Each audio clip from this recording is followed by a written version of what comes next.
Morning, ma'am and sir. So, pupunta tayo ngayon sa binebentang rice field with sand and gravel dito po sa Barangay Maragondong, Dagado, Leyte. Okay, let's go. So, dito po yung right way papuntang Harot, Santa Fe, Tacloban, Pastrana. Dito naman papuntang Dagami, Tacloban. Okay. So, dito tayo dadaan. Dito yung right of way natin. Let's go. Ito yung right of way natin kay Uncle Raul Ortega. So, diretso lang dito tayo. Shout out! Okay, diretso lang tayo. So dito yung right of way po. Bali, gilid po ng barangay road o rice field with sand and gravel. Ito pong road na to, papunta po ito sa barangay Tagkit at saka Santo Domingo, Kanislagan. So, ito yung daanan. So, malapit lang dito yung binebenta namin rice field with sand and gravel. So, okay.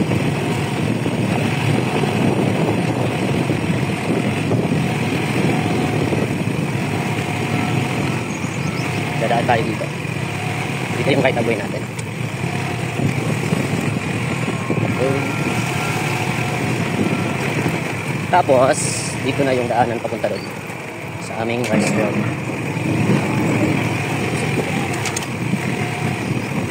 Right, so nandito na tayo. Okay, may truck na papadaan. Dapat tayo dito. Lugar lang tayo.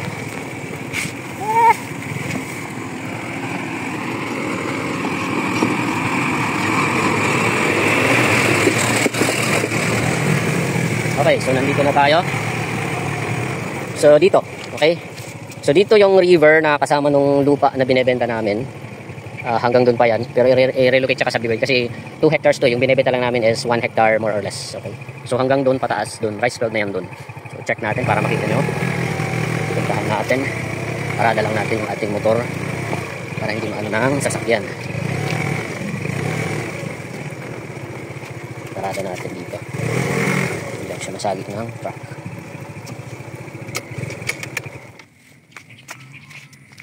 Okay, so nandito na tayo. So again, yan yung river. Kasama yan sa lupa. Hanggang doon. Okay. Dito na part. Diyan. So puntahan natin doon mamaya. Okay, kunang picture. So dito yung gilid siya ng so dito yung daanan, papasok doon sa lote. Kasi kung doon tayo dadaan ka pa ng sapa. So dito, konting lakad lang. Dito may parading motor. So puntahan natin yung aming binibentang rice field with sand and gravel. Okay. Tabi-tabi apoy.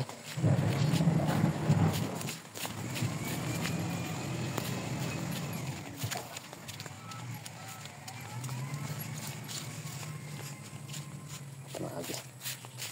Sige.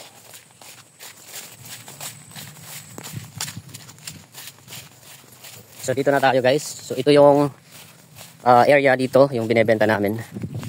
Yan, puro rice field to dito. Nilagyan talaga ng muhon nila. Nagpa-relocate sila.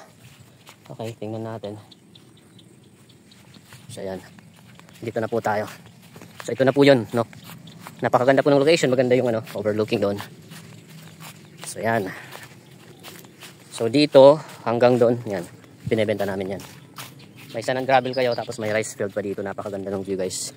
Kasi yan, yung hanggang doon sa mangga na yan. Okay. So ayan. So dyan tayo kanina. May fish pan pa dito guys. Maraming isda yan. So yan yung binebenta namin.